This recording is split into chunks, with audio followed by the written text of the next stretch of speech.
छांगुर के धर्मांतरण वाली साजिश से जुड़ा एक और बड़ा खुलासा। इस समय की बड़ी खबर, छांगुर के जबरन धर्मांतरण से लेकर धर्म परिवर्तन के इस डर्टी गेम में कई सरकारी अधिकारी भी शामिल। अब जांच एजेंसियों के निशाने पर हैं। छांगुर के धर्मांतरण गैंग को सपोर्ट करने के लिए कई लोग शामिल थे। ईडी को मिली है छांगुर की रिमांड। ये बड़ी खबर इस समय की, 5 दिनों की ये रिमांड मिली है।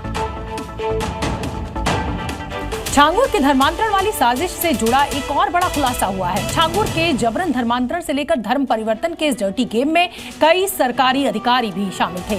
अब जांच एजेंसियों के निशाने पर ये सरकारी अधिकारी हैं। छांगुर के धर्मांतरण गैंग को सपोर्ट करने के लिए कई सरकारी अफसरों को बड़ी रकम दिए जाने के सबूत भी मिले हैं ईडी को। हमारी ये रिपोर्ट देखिए।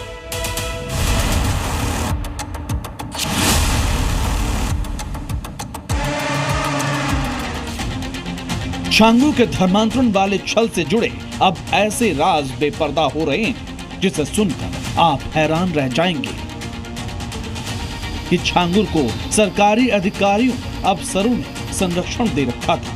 जी हां, सूत्रों के हवाले से जो नई जानकारी सामने आई है उससे पता चला है कि छांगुर के पाप की नदी में कई सरकारी अधिकारियों ने भी हाथ धोए हैं।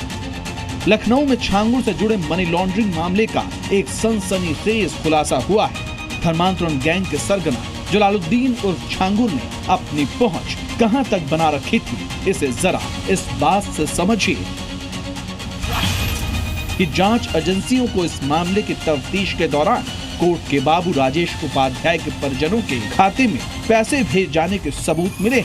इतना ही नहीं, छांगुर की सहयोगी नीतू उर्फ नसरीन के बैंक खातों के जरिए बलरामपुर में तैनात कई सरकारी कर्मचारियों, अधिकारियों और उनके परिजनों के खातों में मोटी रकम भेजे जाने का खुलासा हुआ।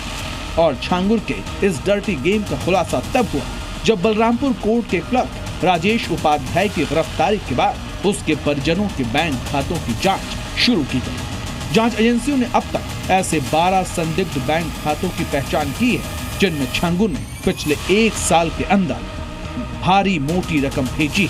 इन सभी खातों में लाखों रुपए जमा किए गए हैं। सूत्रों से मिली जानकारी के मुताबिक ये पैसे छांगुर ने सूचना लीक न होने देने, सरकारी कार्रवाई को रोकने या धीमा करने और छांगुर के आपराधिक गिरोह को संरक्षण देने के बदले में भेजे।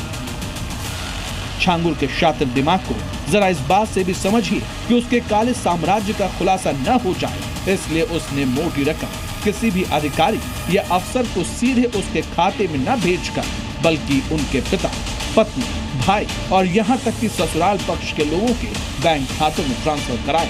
और ये सारे पैसे ट्रांसफर हुए छांगुर की करीबी नीतू और नसरीन के अकाउंट से। सूत्रों के अनुसार जांच एजेंसियों ने इन सभी 12 संदिग्ध बैंक खातों को फ्रीज कर दिया है और इन खातों से जुड़े लोगों की जांच भी शुरू कर दी है।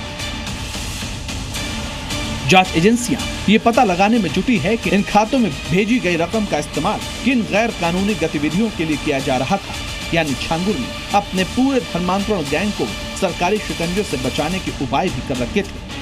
तभी तो छांगुर भारत नेपाल बॉर्डर से लेकर विदेशों से फंडिंग के इस पूरे साम्राज्य को बेखौफ होकर चला रहा था, धर्मांतरण का बिजनेस बढ़ा रहा था और देश के खिलाफ खुलेआम गजवाए हिंद का एक्शन प्लान कर रहा था।